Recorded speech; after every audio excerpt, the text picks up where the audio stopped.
Hello students, welcome once again. Today we are going to discuss solution of a linear equation. In class 9 we are discussing the linear equations in two variables. In class 8 we have studied about linear equations in only one variable. One variable की हमने वहाँ पे पढ़ लिया था सारा. अब यहाँ पर क्या करेंगे, जो टू वेरिएबल वाली लीनियर इक्वेशंस है उनको हम यहाँ पे स्टडी करेंगे.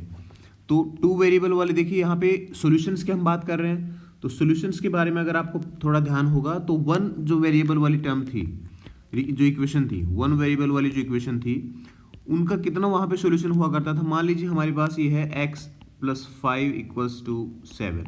तो इसका सॉल्यूशन कितना होता था, वन वेरिएबल की टर्म है तो इसका होता था वन सॉल्यूशन. ठीक है, the solution of one variable equation is 1. अब यहाँ पे अगर बात करेंगे कि टू वेरिएबल वाली जो इक्वेशंस है इनका क्या सॉल्यूशन होगा. अब सॉल्यूशन का मतलब क्या होता है एक्चुअली वो आप लोगों को पता होना चाहिए. सॉल्यूशन वेरिएबल की उस वैल्यू को हम कहेंगे कि उस वैल्यू से अगर वो इक्वेशन सेटिस्फाई हो जाएगी तो वही उस इक्वेशन की का सॉल्यूशन होता है. तो यहाँ पे वन वेरिएबल का हमने 8th क्लास में पढ़ लिया था.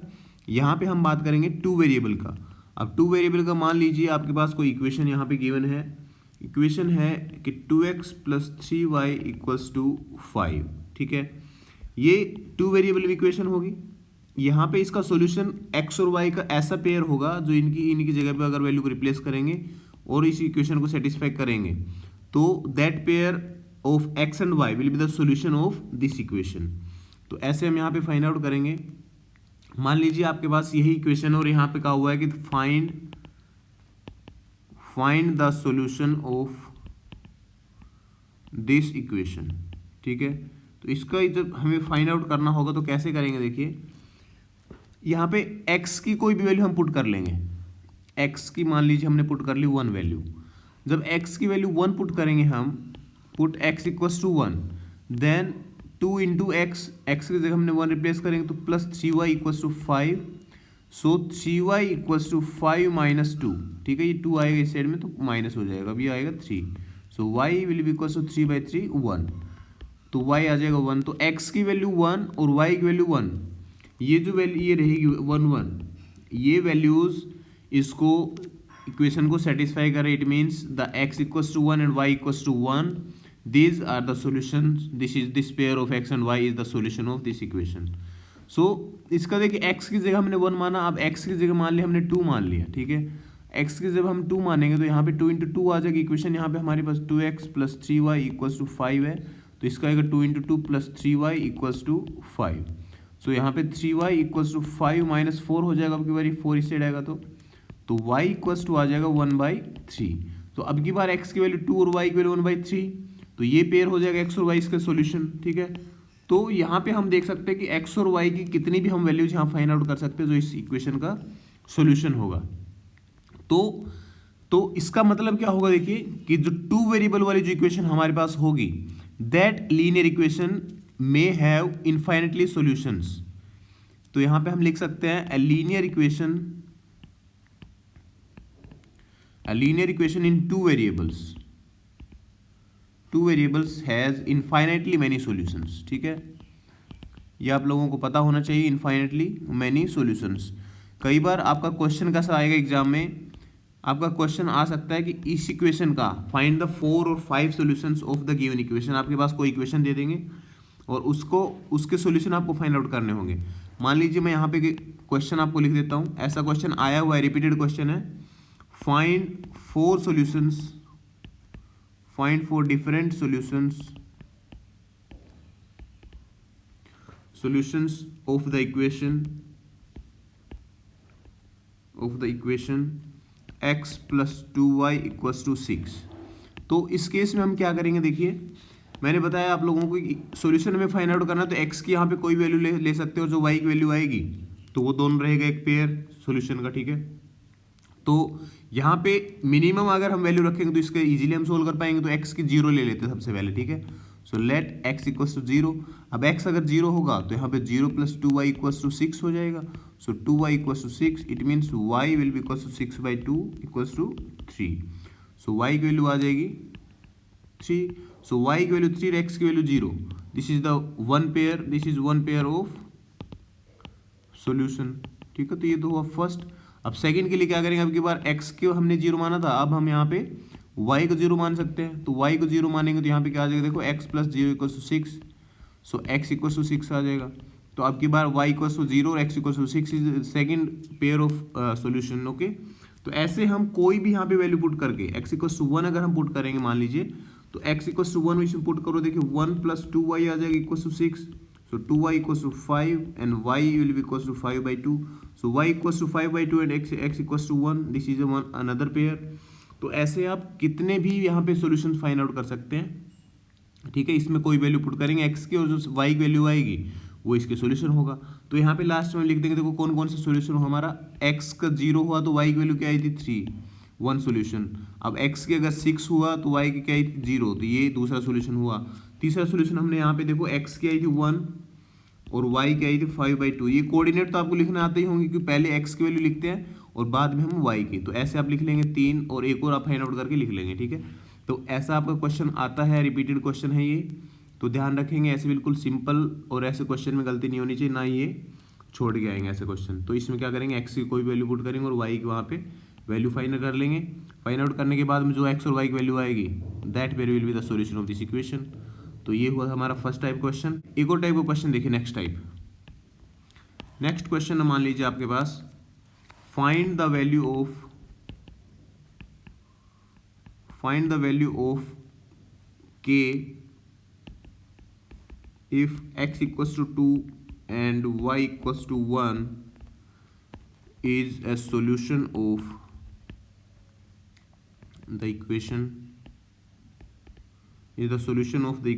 2x plus 3y equals to k। अब देखिए ये जो टाइप का ये क्वेश्चन है, इसमें क्या करेंगे, हमें ऑलरेडी यहाँ पे कहा हुआ है कि x equals to 2 and y equals to 1 is the solution of this equation.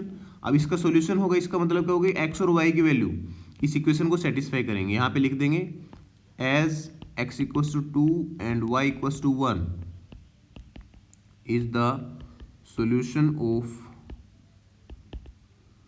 Equation 2x plus 3y equals to k। So this value of x and y must satisfy the equation। क्योंकि solution का देखिए यही तो है कि अगर कोई solution है x और y, इसका मतलब होगा कि वो इक्वेशन को सेटिस्फाई कर रहा है। तो यहाँ पे x और y की वैल्यू पुट कर देंगे। x की वैल्यू क्या है 2 × 2 प्लस 3 × y की है 1 इक्वल्स टू k। सो यहाँ पे आ जाएगा 4 plus 3 equals to k। So ये आ जाएगा आपका k equals to 7। So k की वैल्यू हमें फाइंड आउट करनी थी, k की वैल्यू आ जाएगी 7। ऐसे क्वेश्चन आप ऐसे फाइंड आउट कर लेंगे। ये था आपका सेकंड टाइप का क्वेश्चन। अब यहाँ पे आपकी जो एक्सरसाइज में है वहाँ पे एक जो मैंने आपको ऑलरेडी बता दिया वही वहाँ पे क्वेश्चन है, क्या, which one of the following option is true for y equals to 3x plus 5 has, option 1 है आपका यूनिक सॉल्यूशन, ठीक है। ऑप्शन 2 है वहां पे आपका ओनली 2 सॉल्यूशंस। ऑप्शन 3 है इनफाइनाइटली मैनी सॉल्यूशंस, ठीक है। तो ये देखिए क्वेश्चन आपको ऑलरेडी क्लियर हो जाना चाहिए अब तक, क्योंकि मैंने ऊपर लिखा भी हुआ है that a linear equation of two variables has infinitely many solutions। तो ये जो इक्वेशन यहाँ पे गिवन है, ये 2 वेरिएबल वाली इक्वेशन है, x और y यहाँ पर है, तो इसका आंसर कौन सा हो जाएगा 3 इनफाइनाइटली मैनी सॉल्यूशंस। और अगर रीजन पूछेगा तो रीजन यहाँ पे कह सकेंगे कि अगर हम x और y की कोई वैल्यू यहाँ पे पुट करेंगे, मतलब x की वैल्यू मान लीजिए 0 और तो हम y की वैल्यू इजीली फाइंड आउट कर लें कुछ भी, तो ऐसे बहुत सारी वैल्यूज होंगी जो x और y को यहाँ पे पुट करते ये इक्वेशन को सेटिस्फाई करेंगे। So we can say that this equation has infinitely many solutions. जैसे ऊपर मैंने बताया भी था कि जो 1 वेरिएबल वाली जो टर्म रहेंगी, 1 वेरिएबल वाली जो इक्वेशन रहेंगी उनका रहेगा यूनिक सॉल्यूशन, ठीक है। बट यहाँ पे 2 वेरिएबल वाली हम पढ़ रहे हैं 9th क्लास में, तो यहाँ पे आएगा इसका 2 वेरिएबल वाले का जो सॉल्यूशन होंगे वो इनफाइनाइटली मैनी सॉल्यूशंस, ठीक है। तो ये आप ध्यान रखेंगे। ये आज के एक्सरसाइज में हमने कर लिया। अब आप लोग इजीली ये भी बता सकते हैं कि कोई वैल्यू अगर आपको दी हुई होगी, नेक्स्ट टाइप का क्वेश्चन और देख लीजिए एक बार, लास्ट टाइप का इसका है। मान लीजिए आपको कोई इक्वेशन दिया हुआ है और वहाँ पे x और y की वैल्यू दी हुई है, आपसे पूछेंगे check whether this point is the solution of this equation. तो यहाँ पे कह सकता है कि check whether 20 is the solution of x minus 2y equals to 4। ठीक है, तो इस केस में हम क्या करेंगे, अगर ये वैल्यू x और y की इसमें पुट करके देखेंगे, अगर इस इक्वेशन को सेटिस्फाई करता है ये, then we can say that this coordinate is the solution of this equation, otherwise this is not a solution of this equation. तो यहाँ पे पुट करेंगे simply x minus 2y equals to 4 है, यहाँ पे x की जगह जब पुट करेंगे 2, सो यहाँ पे 2 इंटू 0, तो ये कितना आएगा, देखिए LHS हम यहाँ पे कह सकते हैं LHS equals to, so equals to आएगा 2 minus 0 2 and RHS equals to है 4, सो यहाँ पे हम कहेंगे LHS equals to not RHS, so 20 is not a solution of given equation। ठीक है, ऐसे आप कर लेंगे। मेन आपको पता होना चाहिए कि सॉल्यूशन है क्या चीज़। सॉल्यूशन वो होगी एक्स और वाई की वैल्यू जो अगर इक्वेशन पुट करेंगे और इक्वेशन को सेटिस्फाई कर देगा तो उसको हम सॉल्यूशन बोलेंगे, अगर वो इक्वेशन को सेटिस्फाई नहीं करता है तो उसका सॉल्यूशन नहीं होगा। ठीक है, तो हमने यहाँ पे फाइंड आउट करना भी देख लिया कि सॉल्यूशन कैसे फाइंड आउट करेंगे। ऊपर वाला जो पार्ट है उसमें कर लिया हमने, एक्स की वैल्यू कुछ रखेंगे तो हमने वाई की वैल्यू यहाँ फाइंड आउट कर ली थी। सेकंड टाइप का यहाँ पे क्वेश्चन था कि अगर इसके सॉल्यूशन होगा तो के की वैल्यू फाइंड आउट करनी थी। उसके बाद हमें बताना था कि इसके कितने सॉल्यूशन होंगे। ये जो लास्ट वाला जो क्वेश्चन इसमें हमें बताना था कि ये जो इक्वेशन दी हुई है इसका सॉल्यूशन ये नंबर होगा या नहीं, मीन्स एक्स और वाई की ये वैल्यूज दी हुई है ऑलरेडी, हमें ये पुट करके बताना था कि ये इसकी सॉल्यूशन होगा या नहीं। तो ये था हमारे आज की वीडियो में solution of a linear equation in 2 variables. Next में हम इसका ग्राफ करेंगे। आज की वीडियो में इतना ही। I hope you like the video. Thank you, take care and stay home, stay safe.